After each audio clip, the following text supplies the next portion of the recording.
તો hello friends, welcome back to our new video. અને finally આપણે જે વિડીયો આપણે જેની રાહ જોઈ રહ્યા હતા તે વસ્તુનો આવી ગયો છે અંત. આતુરતાનો અંત આવી ગયો છે.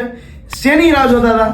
તો કે માસ્ટરમાં અને બેચલરમાં એક્સટર્નલમાં એડમિશન, બીકોમ, બીએ, એમકોમ અને એમએ, આમાં આપણે એક્સટર્નલમાં એડમિશન લેવાનું હતું.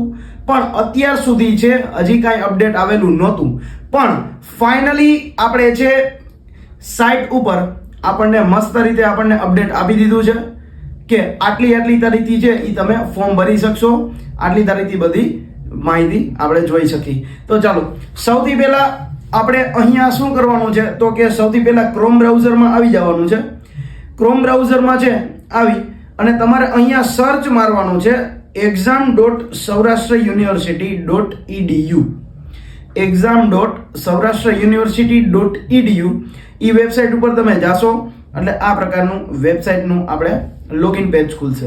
હવે આ લોગિન પેજમાં જનરલ ઇન્ફોર્મેશનમાં સૌથી પહેલા જ આપણને આપી દીધું છે બીએ, બીકોમ તથા એમએ, એમકોમ સેમેસ્ટર 1 ફ્રેશ બાહ્ય પરીક્ષાના રજિસ્ટ્રેશન ફોર્મ તારીખ અંગે એના ઉપર તમે ક્લિક કરશો એટલે આ પ્રકારનો આખો પરિપત્ર છે એ ખુલશે. હવે પરિપત્રમાં આપણને જો શું લખેલું છે તો કે સૌરાષ્ટ્ર યુનિવર્સિટી એક્સટર્નલ સેક્શન એટલે એક્સટર્નલ પરીક્ષા માટે આપણે એક્સટર્નલ એડમિશનમાં આપણે ફોર્મ ભરી શકાશે. હવે અખબાર યાદી બીએ, બીકોમ તથા એમએ ઓલ એજ્યુકેશન અને એમકોમ સેમેસ્ટર 1 ફ્રેશ બાહ્ય પરીક્ષાઓ માટે રજિસ્ટ્રેશન ફોર્મ ભરવાની તારીખ અંગે. હવે આપણને અહીંયા કીધું છે સૌરાષ્ટ્ર યુનિવર્સિટી દ્વારા વર્ષ 2025માં લેવાનાર બીએ, બીકોમ તથા એમએ, એમકોમ ની સેમેસ્ટર 1 ની વિદ્યાર્થીઓની પરીક્ષાના ફોર્મ છે એ સૌરાષ્ટ્ર યુનિવર્સિટીની exam.saurashtrauniversity.edu વેબસાઇટ પરથી ઓનલાઈન ફોર્મ છે તથા ફી નીચે મુજબ છે એ ભરી શકાશે. એટલે મેં જેમ અગાઉ વાત કરી એમ exam.saurashtrauniversity અહીંયા તમે સ્ક્રીન ઉપર લખેલું પણ આવતું હશે, જોઈ શકો છો. exam.saurashtrauniversity આ વેબસાઇટ ખોલવાની છે. એમાં પરિપત્ર વાંચવાનો છે. પરિપત્ર વાંચ્યા પછી તમારે લોગિન કરી, જો તમે લોગિન ન કર્યું હોય તો પહેલા સાઇન અપ કરવાનું રહેશે અને પછી લોગિન કરી અને પછી તમારે શું કરવાનું રહેશે તો કે ફોર્મ ભરવાનું રહેશે. અને જો ફોર્મ કઈ રીતે ભરવું એ તમને ખબર ન હોય તો કોમેન્ટ કરજો, એટલે આપણે ફોર્મ કઈ રીતે ભરવું એ પણ આપણે વિડીયો આપણે જલ્દીથી જલ્દી આપણે બનાવી દેશી. બરાબર કે આપણે એક્સટર્નલનું ફોર્મ છે એ કઈ રીતે ભરવું. ચાલો, તો અહીંયા આપણને આપી દીધું છે કે પરીક્ષા ફ્રેશ તથા રિપીટર માટે પરીક્ષાની ફી સાથે અને ફોર્મ કેટલી તારીખ સુધી ભરવાના છે એ. બીએ સેમેસ્ટર 1 તો પરીક્ષા અને બીકોમ સેમેસ્ટર 1 આ બેની પરીક્ષાની ફી છે 485 રૂપિયા અને ફોર્મ ભરવાની તારીખ કેટલી છે તો 21/1/2025 થી ચાલુ કરવાની, 23/1/2025 થી ચાલુ કરવાનું અને 5/2 એટલે કે 5 ફેબ્રુઆરી 2025 સુધી આ ફોર્મ ભરાશે બધા ફોર્મ.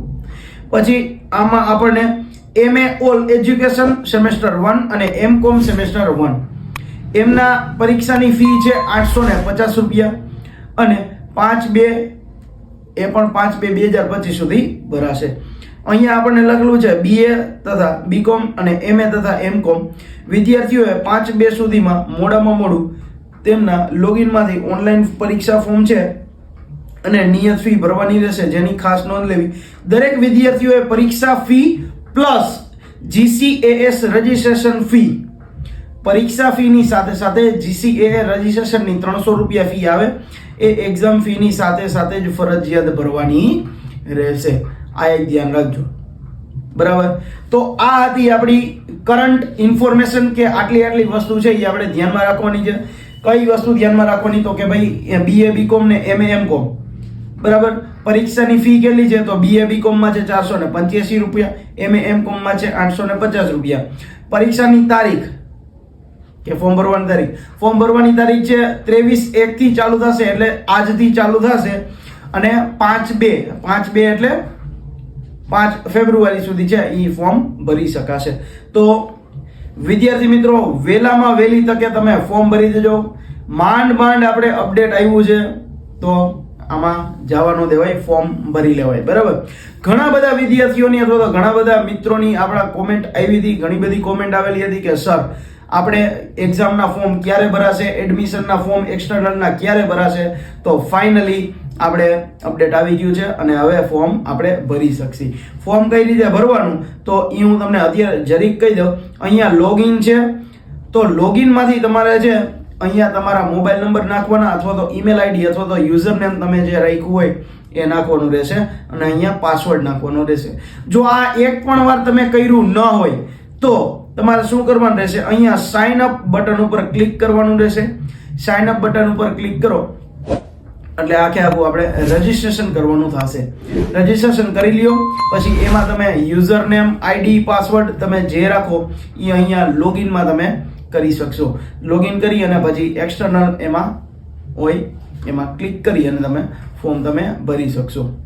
આ રીતે જો અહીંયા સરનેમ લખેલી છે, નામ લખેલું છે, ફાધરનું, હસબન્ડનું નામ, મોબાઈલ નંબર નાખવાના અને મેલ આઈડી નાખવાનું રહેશે. પછી સેવ કરો એટલે આગળની પ્રોસેસ થશે. આ રીતે તમારું રજીસ્ટ્રેશન થઈ જશે અને પછી લોગિન અને પાસવર્ડ નાખી દો એટલે તમે લોગિન કરી શકશો. તો આઈ હોપ કે તમને આ ઇન્ફોર્મેશન બહુ ઘણી મસ્ત લાગી હશે. તો જો વિડીયો ગમ્યો હોય તો વિડીયોને લાઈક કરી દેજો અને આમાં હજી કાંઈ ન સમજાણું હોય ફોર્મ કઈ રીતે ભરવાનું તો એમની પણ કોમેન્ટ કરી દેજો એટલે આપણે વિડીયો બનાવી નાખીએ. બાકી મળીએ આપણે આવા નવા જ લેક્ચરમાં નવા જ વિડીયો સાથે. ત્યાં સુધી થેન્ક યુ.